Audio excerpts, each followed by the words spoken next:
The South African Federation of Trade Unions says it's ready to defend its decision to suspend 4 national office bearers in court.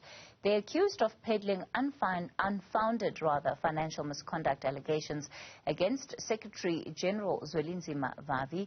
Newzroom Afrika's Katlego Legodi has more. SAFTU's National Executive Committee says the past 2 weeks have been a test for the Federation. The NEC discussed the recent 2 weeks of turmoil that engulfed the Federation. This followed the decision of the national office bearers of the Federation to place the General Secretary, Comrade Zwelinzima Vavi, on a suspension.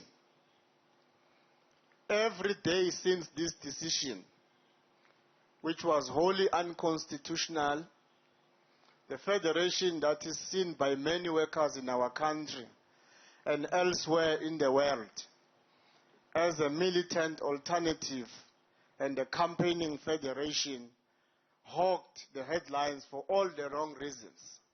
In the center of this is a letter of an intent by the Federation's now suspended President Mek Shabalala to General Secretary Zwelinzima Vavi, who's accused of abusing SAFTU's finances. The National Executive Committee further viewed the suspension or intent to suspend as absolutely mischievous and malicious act that sought to portray and smear the SAFTU General Secretary as a corrupt individual. 14 SAFTU affiliates wrote letters to the President to request an audience with the President so that they could be taken into confidence by the NOBs. All these letters were ignored. The matter was then put to a vote that saw the 4 national office bearers suspended in line with Chapter 9 of the Federation's Constitution. It was from this background that the National Executive Committee decided to place its President, Mek Shabalala, Second Deputy President, Thabo Matsuse, the National Treasurer, Motshware Letsogo, and the Deputy General Secretary, Moleko Phakedi, on immediate suspension in line with Clause 3.3.5 of the SAFTU Constitution. Zwelinzima Vavi has blamed the suspensions of the 4 national office bearers on politics and says he does not feel vindicated. It's a pity that sometimes a young organization have to confront challenges, such as the challenge we are now confronting.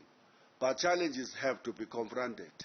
And I am bounded and I'm in full support of the decisions of the National Executive Committee. But I cannot be rejoicing. And I cannot be very happy at the moment that is really putting the Federation in such a bad light and in such a disrepute. No, we're not rejoicing at all.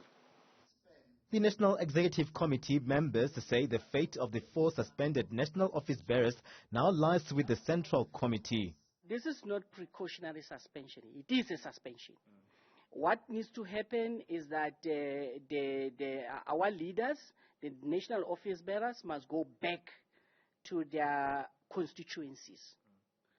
And the Central Committee, in terms of the Constitution, sit twice in between Congresses. Therefore, the next Central Committee will be in 2 years. However, we are going to the Congress in the next 40 days, to be precise. Therefore, the NEC, the special NEC, which this one agent, it will be sitting in the next 14 days. Therefore, that NEC will then see forth to say, where do we go from here? We'll also be looking into the finances as well and giving the FinCom opportunity to do what the FinCom normally does and report to the NEC. SAFTU says it is aware of threats of litigation by those suspended and that the Federation is ready for any court action that will follow their decision to suspend the 4 national office bearers. For Newzroom Afrika on Channel 405, I'm Katlego Legodi in Boksburg.